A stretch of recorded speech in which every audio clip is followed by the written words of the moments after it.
नमस्कार मित्रांनो, मी Shri U D Patil, सहाय्यक प्राध्यापक, भूगोल विभाग, कला वाणिज्य व विज्ञान महाविद्यालय, पलूस. आपले स्वागत करतो. आपण बी ए भाग 1 सेमिस्टर 1 भूगोल पेपर नंबर 1 प्राकृतिक भूगोल या विषयाचा अभ्यास करीत आहोत. या विषयामध्ये आपण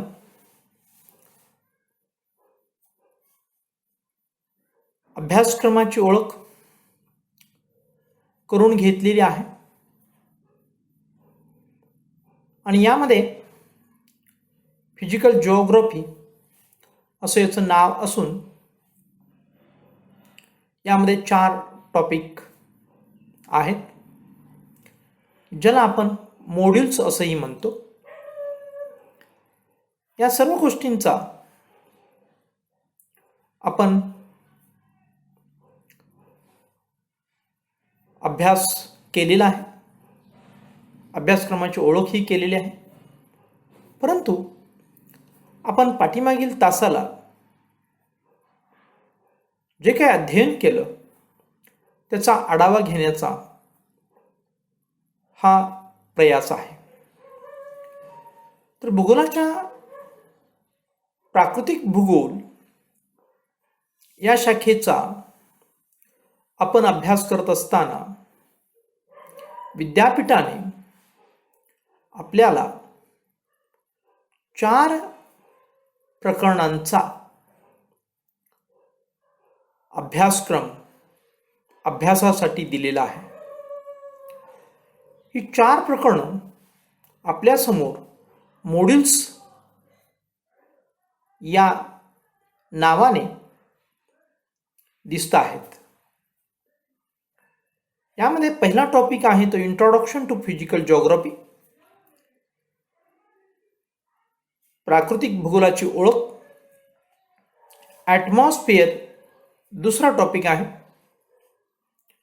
त्याचं नाव आहे वातावरण. तिसरा टॉपिक आहे लिथोस्फिअर आणि चौथा टॉपिक आहे डेन्युडेशन. यामध्ये मित्रांनो आपण हा सर्व अभ्यासक्रम मराठीतून शिकणार आहोत याची मी आपल्याला कल्पना दिली आहे. तर तिसऱ्या मॉड्यूलचं मराठीमध्ये भाषांतर लिथोस्फिअरचं आहे शिलावरण, तर डेन्युडेशनचं भाषांतर होतं अपक्षरण व निक्षेपण क्रिया व त्यांची भूआकार निर्मिती. तर या 4 प्रकरणांचा अभ्यास इंग्रजीमधूनही आणि मराठीमधूनही आपण करणार आहोत. हा विषय आपल्याला 2 प्राध्यापक, मी श्री यू डी पाटील आणि डॉक्टर SM कांबळे सर, आम्ही 2 प्राध्यापक शिकवणार आहोत. यामधील पहिली 2 प्रकरणं मी श्री यू डी पाटील शिकवणार आहे. आणि मित्रांनो, यामध्ये आपण पहिल्या प्रकरणाची सुरुवात केलेली आहे, प्राकृतिक भूगोलाची ओळख. हे जे काही पहिलं प्रकरण आहे त्याला इंट्रोडक्शन टू फिजिकल जिओग्राफी असं म्हटलेलं आहे. हे आपण अध्ययनास सुरुवात केलेली आहे आणि यामध्ये आपण काय शिकणार आहोत याचाही परामर्श आपण घेतलेला आहे. इंट्रोडक्शन टू फिजिकल जिओग्राफी म्हणजेच प्राकृतिक भूगोलाची ओळख, यामध्ये आपण मीनिंग अँड डेफिनेशन्स म्हणजेच प्राकृतिक भूगोल म्हणजे काय आणि प्राकृतिक भूगोलाच्या व्याख्या यांचा अभ्यास आपण करणार आहोत. नेचर ऑफ फिजिकल जिओग्राफी यामध्ये प्राकृतिक भूगोलाचं स्वरूप आपण अभ्यासणार आहोत. स्कोप ऑफ फिजिकल जिओग्राफी म्हणजेच प्राकृतिक भूगोलाची व्याप्ती असा त्याचा अर्थ होतो आणि व्याप्तीचा अभ्यास यामध्ये आपल्याला करावायचा आहे. आणि त्यानंतर चौथा जो मुद्दा आहे, ब्रँचेस ऑफ फिजिकल जिओग्राफी, प्राकृतिक भूगोलाच्या शाखा, या शाखांचाही अभ्यास आपल्याला या प्रकरणामध्ये करावायचा आहे. आणि इम्पॉर्टन्स ऑफ फिजिकल जिओग्राफी म्हणजे प्राकृतिक भूगोलाचं महत्त्व, या सर्व गोष्टींचा अभ्यास या प्रकरणामध्ये आपण करणार आहोत. आणि या प्रकरणातील मित्रांनो, पहिला जो भाग आहे मीनिंग ऑफ फिजिकल जिओग्राफी,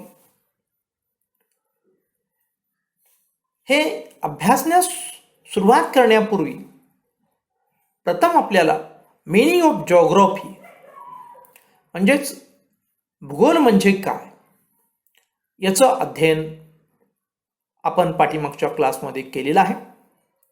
आणि इथपर्यंतचा भाग आपण पाठीमागच्या क्लासमध्ये अभ्यासला होता. यामध्ये मित्रांनो, जिओग्राफी हा शब्द सर्वप्रथम ग्रीक तत्ववेत्ता व खगोलशास्त्रज्ञ इरॅटोस्थेनिस याने इसवी सन पूर्व 3ऱ्या शतकामध्ये वापरला, हे आपण पाहिलं. याचबरोबर इरॅटोस्थेनिस याने जिओग्राफी ही संज्ञा जिओ आणि ग्राफीन या 2 ग्रीक शब्दापासून तयार केली आहे, याचीही माहिती आपण घेतली. यातील जिओ म्हणजे अर्थ आणि अर्थ म्हणजे पृथ्वी आणि ग्राफेन म्हणजे स्टडी आणि स्टडी म्हणजे अभ्यास किंवा वर्णन, असा याचा अर्थ जिओग्राफी या शब्दाचा अर्थ आपण पाहिला. आणि यावरून जिओग्राफी या शब्दाचा अर्थ होतो मित्रांनो डिस्क्रिप्शन ऑफ द अर्थ और स्टडी ऑफ द अर्थ, असा जिओग्राफी या शब्दाचा अर्थ होतो. म्हणजेच पृथ्वीचं वर्णन करणारं शास्त्र किंवा पृथ्वीचं वर्णन म्हणजे भूगोल, असा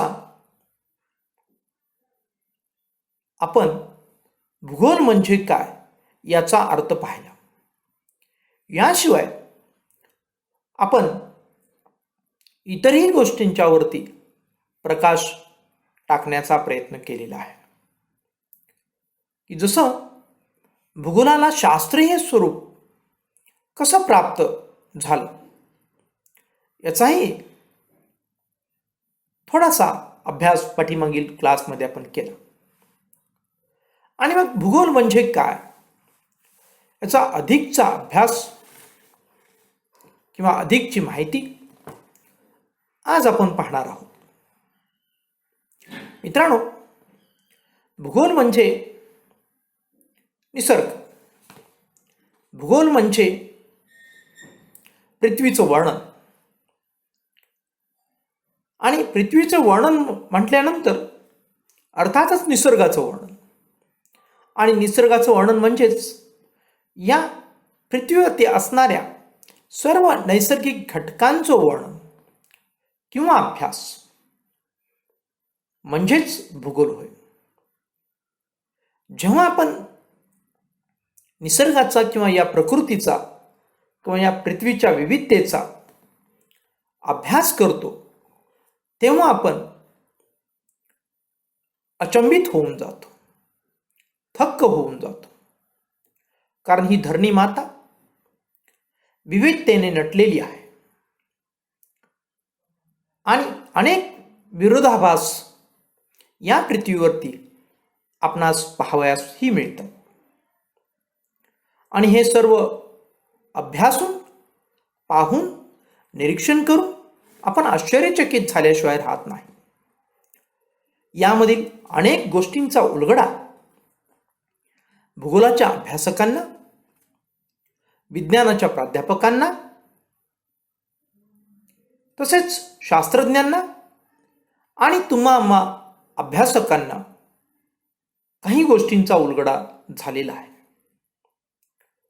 या पाठीमागील शास्त्र आपल्याला समजलेलं आहे. तर काही गोष्टी अद्यापही आपल्याला किंवा आपल्यासमोर, शास्त्रज्ञांच्या समोर प्रश्नचिन्हांकित म्हणून उपस्थित असलेले आपल्याला पाहायला मिळतात.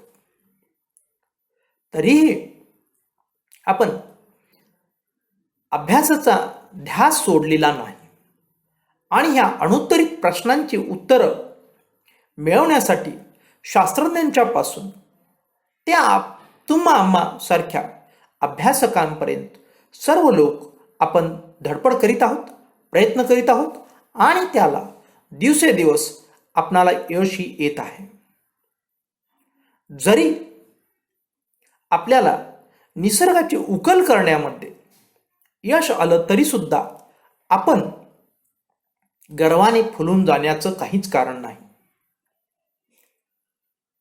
जेव्हा आपल्याला निसर्गाची उकल होते, म्हणजेच निसर्गात या घटना कशा घडतात या ज्ञानाचे आपल्याला आकलन होते, तेव्हा आपल्याला असा भ्रम होतो मित्रांनो की आपण निसर्गावरती विजय मिळवलेला आहे.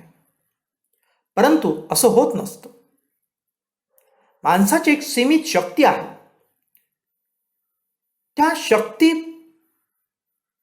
पर्यंतच आपली मजल असणार आहे आणि निसर्गाची शक्ती ही अगाध आहे, प्रचंड आहे आणि त्या शक्तीला आपल्या असणाऱ्या तुटपुंजा ज्ञानाच्या आधारे आपण टक्कर देऊ शकत नाही.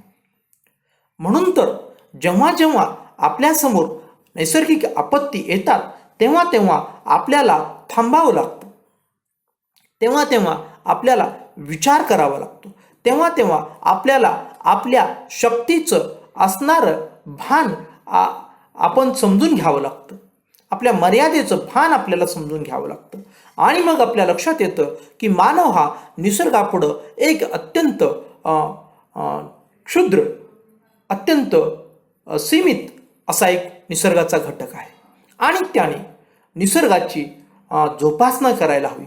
निसर्गाची ओरबड त्यांनी थांबवली पाहिजे. निसर्गावरती होणारा घाला त्यानं थांबवला पाहिजे. या सर्व गोष्टी भूगोलाच्या अभ्यासामध्ये आम्ही प्राध्यापक आपल्याला शिकवत असतो, आपल्याला सांगत असतो. या संदर्भात आपल्यामध्ये जनजागृती करण्यासाठी आपल्याला प्रोत्साहित करत असतो आणि या प्रयत्नातूनच मित्रांनो आपण निसर्गावरती पूर्वीचे लोक जसे प्रेम करायचे तसं आपण प्रेम करायला शिकलं पाहिजे. या निसर्गामध्ये असणारा जो आनंद आहे तो आनंद आपण अनुभवायला शिकला पाहिजे. निसर्ग म्हणजेच ही जी काही पृथ्वी आहे, ही पृथ्वी अनेक नैसर्गिक संपदेने नटलेली आहे. याचा आपण अनुभव घ्यायला हवा. या पृथ्वीवरती अनेक सजीव आनंदानं बागडत आहेत. त्यामध्ये प्राणी असतील, वनस्पती असतील, हे आपण पाहतो आणि अनेक विविधता पाहिल्यानंतर आपलं मन त्याच्यामध्ये निश्चितपणे रमायला लागतं. वनस्पतींच्या, पानाफुलांच्या, फळांच्या अनेक छटा, पक्ष्यांची, प्राण्यांची विविध रूपे, निळे आकाश, शांत गंभीर सागर,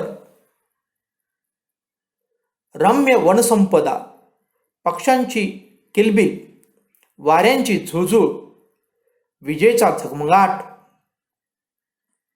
ढगांचे घनश्याम रूप, ढगांच्या मधून बरसणारी वृष्टी, ढगांच्या मधून बरसणारे टपोरे असे पावसाचे थेंब, ज्याला आपण तुषार, पर्जन्य, पाऊस, सकाळच्या वेळेस आपल्याला आपण पाहत असलेले दवबिंदू, ते दवबिंदू म्हणजे अगदी मोत्यासारखे दिसतात. दऱ्याखोऱ्यातून आपण भटकताना निर्माण होणारा प्रतिध्वनी, उंच शिखरे, मैदानी भाग, दऱ्यांचे चिंचोळे भाग, ऊन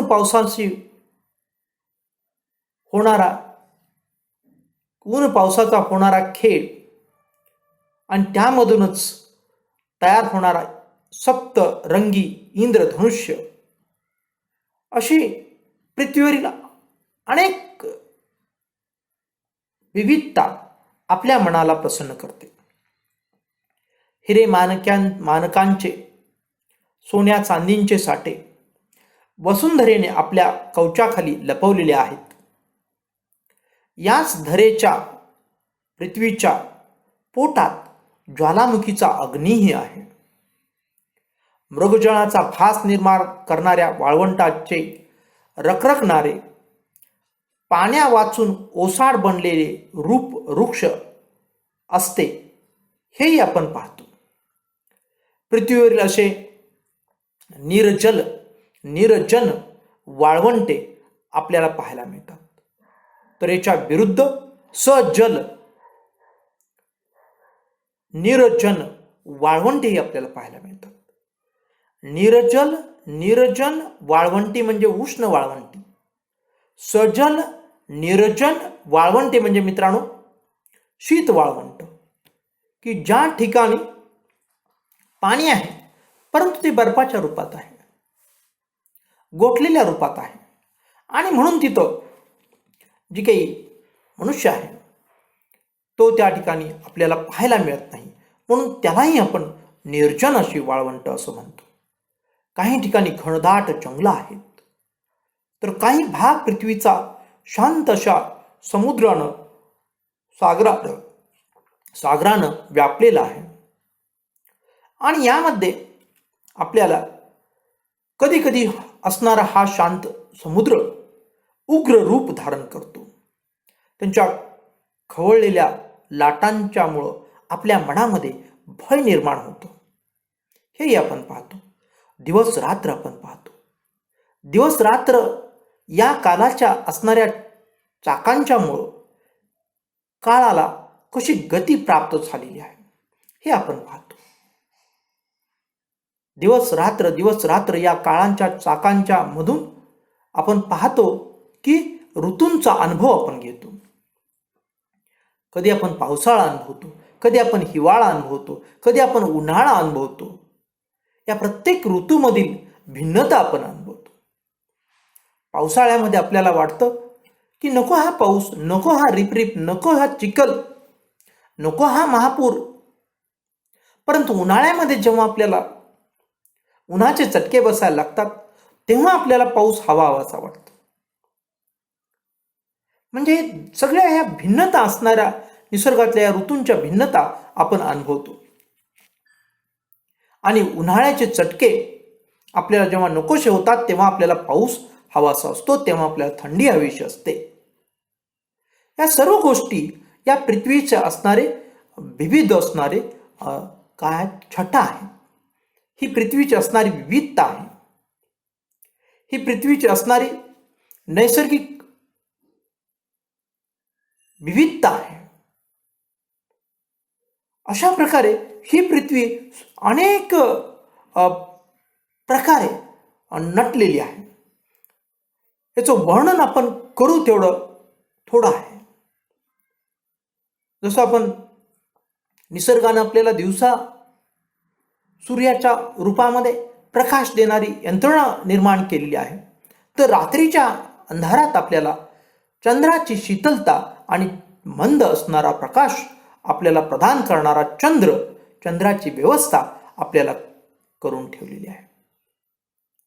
रिमझिम आपल्याला आवडणारा पाऊस जेव्हा प्रचंड विजांची कडकडाट करतो, चमचमाट करतो, गडगडाट करतो आणि वीज कोसळते, तेव्हा आपल्या मनामध्ये हा रिमझिम पडणारा पाऊस मनामध्ये भयही निर्माण करतो. सुंदर असणारी फुलं, सुंदर असणारी पानं यांच्यासोबत आपल्याला काटेरी झुडपंही अनुभवायला मिळतात. आपण निसर्गामध्ये बागडत असताना कधी कधी ते आपल्या अंगाला ओरबडतात, आपल्या पायामध्ये खोलवर रुततात. तेव्हा आपल्याला परमेश्वराची, तेव्हा आपल्याला आपल्या आईची आठवण होते आणि मग निसर्ग हा किती क्रूर आहे असं क्षणभर वाटल्याशिवाय आपल्याला राहत नाही. म्हणजे निसर्गाचं असणारं रौद्र रूप, निसर्गाचं असणारं सौम्य रूप, या दोन्ही गोष्टी आपण या निसर्गाचा अभ्यास करताना आपल्याला अनुभवायला मिळतात. हे खरं निसर्गातलं असणारं विविधता आपल्या भूगोलमध्ये अभ्यासत असतो, भूगोलशास्त्रामध्ये अभ्यासत असतो मित्रांनो. या वर्णनासोबतच मित्रांनो अनेक गोष्टी इतरही आहेत भूगोलामध्ये की ज्या आपण अभ्यासतो. हे सर्व आपण जे वर्णन करतो, हे वर्णन म्हणजे तुमचं मनोरंजन नाही मित्रांनो, तर तुमच्या हा अभ्यासाचा एक भाग आहे. तुम्ही ह्या सर्व गोष्टींचा अभ्यास या भूगोलामध्ये करणार आहात, हे तुम्ही प्रत्यक्ष अनुभवणार आहात. कधी सहलीच्या माध्यमातून, कधी पुस्तकातील वर्णनाच्या स्वरूपात, कधी सरांच्या मुखातून, तर कधी स्वतः तुम्ही जेव्हा निसर्गामध्ये मंत्रमुग्ध होऊन फिराल तेव्हा हे तुम्ही अभ्यासणार आहात. आणि हे वास्तव जीवनाशी निगडीत असणारं शास्त्र आहे. फक्त 4 भिंतीच्या आत अभ्यास करण्याचं हे शास्त्र नसून या 4 भिंतीच्या बाहेर आपल्याला या शास्त्राचा अनुभव घ्यायचा आहे. नित्य जीवन जगताना पावला पावलावरती याचा आपला संबंध आहे. कधीतरी आपल्या मनामध्ये प्रश्न निर्माण होईल मित्रांनो की हा जो भूगोलाचा अभ्यास आहे हा कोणत्या वयोगटापासून अभ्यासास सुरुवात होते आणि किती वयोगटापर्यंत हा अभ्यास भूगोलाचा अभ्यासायचा आहे. मित्रांनो शाळेत तर म्हणाल तर इयत्ता पहिलीपासून ते आपण PG पर्यंत भूगोलाचा अभ्यास करतच असतो. पुढे MPhil करत असतो, PhD करत असतो, संशोधन करत असतो. हा अभ्यास संपत नाहीये. याला आपण शैक्षणिक अभ्यास असं म्हणतो. शैक्षणिक रूपाने याचा आपला निसर्गाचा भूगोलाच्या माध्यमातून आपल्याशी संपर्क येतो आणि आपल्याला तो संपर्क जाणवतो. परंतु जरी आपण भूगोलाचे अभ्यासक नसलात, जरी आपण विद्यार्थी नसलात, जरी आपण प्राध्यापक नसलात, जरी आपण सायंटिस्ट नसलात, तरी सुद्धा प्रत्येक व्यक्तीशी या भूगोलाचा, या निसर्गाचा संबंध आहे. त्याच्या जन्मापासून ते त्याच्या मृत्यूपर्यंत भूगोलाशी म्हणजेच निसर्गाशी त्याचा संबंध आहे. आणि तो निसर्गाचा अभ्यासक आहे, तो निसर्गाचा निरीक्षक आहे, तो निसर्गाचा अनुभव घेणारा व्यक्ती आहे. भले तो शाळेमध्ये रजिस्टर्ड विद्यार्थी नसेल, रजिस्टर्ड प्राध्यापक नसेल, रजिस्टर्ड सायंटिस्ट नसेल, मात्र त्याचा भूगोलाशी संबंध आहे. म्हणून खऱ्या अर्थानं सर्व शास्त्रामध्ये जर आपण बघितलं तर भूगोलशास्त्र हे मित्रांनो खऱ्या अर्थानं अप्लाइड सायन्स आहे. म्हणजेच नित्य दैनंदिन जीवनामध्ये याचा आणि आपला म्हणजेच मानवाचा संबंध येतो. कधी मित्रत्वाच्या नात्याने तर कधी शत्रुत्वाच्या नात्याने. तुम्ही म्हणाल की आपण काही लढाई करणार आहोत का, युद्ध करणार आहोत का? नाही मित्रांनो. परंतु कधी कधी तरी काय होतं की या निसर्गामध्ये असणाऱ्या ज्या काही नैसर्गिक आपत्ती आहेत आणि त्यांच्याशी आपल्याला सामना करावा लागतो, तेव्हा निसर्ग आपल्याला आपला शत्रू वाटायला लागतो. उदाहरणार्थ मित्रांनो, भूकंप, ज्वालामुखी, चक्रीवादळे, महापुरे यासारख्या अनेक नैसर्गिक आपत्ती जेव्हा येतात तेव्हा आपण भयग्रस्त होऊन जातो. तेव्हा आपण या निसर्गापुढे हतबल होऊन जातो. तेव्हा आपल्याला हा निसर्ग म्हणजे आपला शत्रू आहे असं वाटायला लागतं. परंतु जर आपण अंतर्मुख होऊन पाहिलं तर या निसर्गाचीही आपण जी केलेली जी काही क्रिया आहे या क्रियेची ही प्रतिक्रिया तर नाही ना, असा प्रश्न आपल्या मनामध्ये निर्माण झाल्याशिवाय राहत नाही मित्रांनो. हे या ठिकाणी लक्षात घेणं अत्यंत आवश्यक आहे. आणि म्हणून या भूगोलाच्या अभ्यासकांच्या मध्ये अत्यंत महत्त्वपूर्ण गोष्टी आपण जाणीव करून देणार आहोत. आणि ती म्हणजे की या निसर्गाचा फक्त आपण अभ्यासक आहोत असं नाहीये, तर आपण उपभोक्ते पण आहोत. याचा आपण लाभही घेणार आहोत. आणि लाभ घेत असताना या निसर्गाची जतन करून, जोपासना करून, संवर्धन करून आपण जर निसर्गाचा लाभ घेऊ शकलो मित्रांनो, तर हा निसर्ग निश्चितपणे आपल्यालाही अत्यंत आनंद देईल, आपल्यालाही सुखी ठेवील, आपल्यालाही समाधानी ठेवील, हे निश्चित आहे. आणि म्हणून आपण जबाबदारीनं राहिलं पाहिजे. म्हणजे काय, आपण वृक्षतोड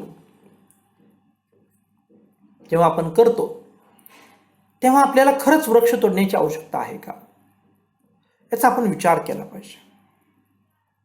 तोडावाच लागला अपरिहार्य कारणास्तव तर एक वृक्ष तोडताना आपण त्या ठिकाणी 10 वृक्षांचं लागण केली पाहिजे, त्यांची जोपासना केली पाहिजे, त्यांचं संगोपन केलं पाहिजे, याची खबरदारी आपण घेतली पाहिजे. याला म्हणायचं निसर्गाचे आपण संवर्धन करणं, जोपासना करणं. याची जाणीव प्रत्येक व्यक्तीला जर झाली तर मित्रांनो, ह्या ज्या काही आपत्ती आहेत, आपण आता ज्याची नावं घेतली, भूकंप, ज्वालामुखी, चक्रीवादळे, महापूर, याशिवाय सुद्धा अनेक आपत्ती, इतरही आपत्ती आहेत, दुष्काळ आहेत, दरडी कोसळणे आहेत, इतरही किंवा हवामानामध्ये सततचे होणारे बदल आहेत, यामुळे सुद्धा अनेक समस्यांना आपल्याला मित्रांनो सामोरं जावं लागतं. तर या सर्व गोष्टींचा अभ्यास आपल्याला भूगोलामध्ये करावायचा आहे. आणि हे टाळण्यासाठी आपल्याला भूगोलाचं जतन म्हणजेच निसर्गाचं जतनही करावायचं आहे. या सर्व गोष्टींचा अभ्यास आपल्याला करावायचा आहे. निसर्गातील अत्यंत तुच्छ असणाऱ्या गोष्टींचा सुद्धा आपल्या जीवनामध्ये अत्यंत महत्त्वपूर्ण उपयोग असतो, याची जाणीव आपल्याला झालेली आहे मित्रांनो. हे सर्व अभ्यासातून झालेलं आहे, भूगोलाच्या अभ्यासातून, निसर्गाच्या अभ्यासातून हे समोर आलेलं आहे. उदाहरणार्थ आपण पूर्वी गवताला अत्यंत तुच्छ समजायचं, परंतु याच गवतामधून तृणधान्य, कडधान्य आपल्याला मिळत आहेत हे आपल्या लक्षात आलं. त्या गवतामधील त्या असणाऱ्या जे काही वनस्पती आहेत त्यांना आपण वेगळं केलं, त्यांची पीक म्हणून आपण निवड केली, त्यांची शेती म्हणून आपण शेती करू लागलो, त्यामधून आपण अन्न मिळवू लागलो. तेव्हा आपल्याला हे गवत तुच्छ नसून हे सुद्धा अत्यंत महत्त्वपूर्ण आहे हे आपल्या लक्षात आलं. हेच गवत पुढं अधिक अभ्यास केल्यानंतर असंही आपल्या लक्षात आलं की हे गवत मित्रांनो या वसुंधरेची, या पृथ्वीची धूप थांबवतं. हेच असणारं गवत या पृथ्वीवरती पडणाऱ्या पावसाचं पाणी जमिनीमध्ये मुरवण्यास मदत करतं. याचीही जाणीव मित्रांनो आपल्याला अभ्यासातून झाली.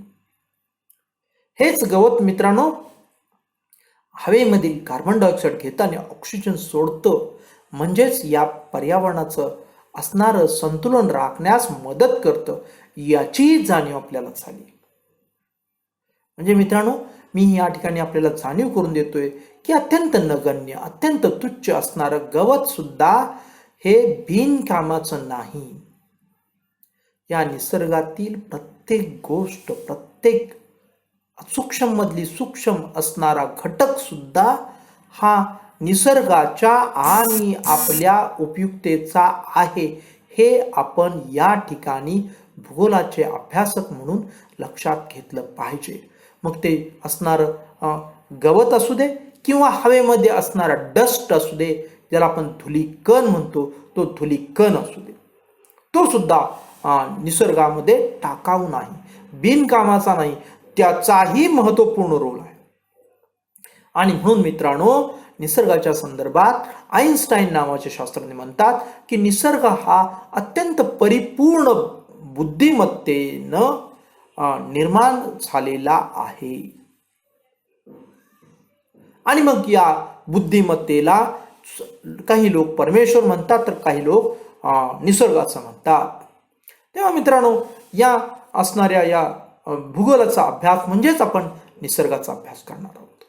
हे या ठिकाणी आम्हाला महत्त्वपूर्ण गोष्ट या ठिकाणी सांगायची आहे. म्हणजेच भूगोलाच्या अभ्यासामध्ये आपण आता भूगोल म्हणजे काय पाहण्याचा प्रयत्न आपण 2 तास केलेला आहे. पाठीमागील तासही यावरती आपण खर्ची घातलेला आहे. आत्ताचाही तास आपण यावरती खर्ची घातलेला आहे. तरी सुद्धा मित्रांनो, भूगोल म्हणजे काय हे सर्वच आपण अभ्यासलं, सर्वच आपण याच्यावरती चर्चा केली, सर्वच गोष्टींचं आपण चिंतन केलं, सर्वच गोष्टींचं आपण मनन केलं असं नाही. अजून सुद्धा आपण भूगोल म्हणजे काय या गोष्टीचा अत्यंत क्षुल्लक किंवा अत्यंत छोटा असा अभ्यास केलेला आहे. आणि हा जो काही अभ्यास आहे हा चिंतनाचा भाग आहे, मननाचा भाग आहे, निरीक्षणाचा भाग आहे. आणि हा सतत चालणारी एक प्रक्रिया आहे. भूगोलाचा अभ्यास म्हणजे सतत नित्य चालणारी प्रक्रिया आहे. ती कधीही न थांबणारी, न संपणारी अशी प्रक्रिया आहे. आणि म्हणून ती आपल्याला करतच राहायची आहे. तेव्हा आपण या ठिकाणी अत्यंत संक्षिप्त, अत्यंत थोडक्यात असं भूगोल म्हणजे काय पाहिल्यानंतर इथं आपण मित्रांनो थांबूया. धन्यवाद.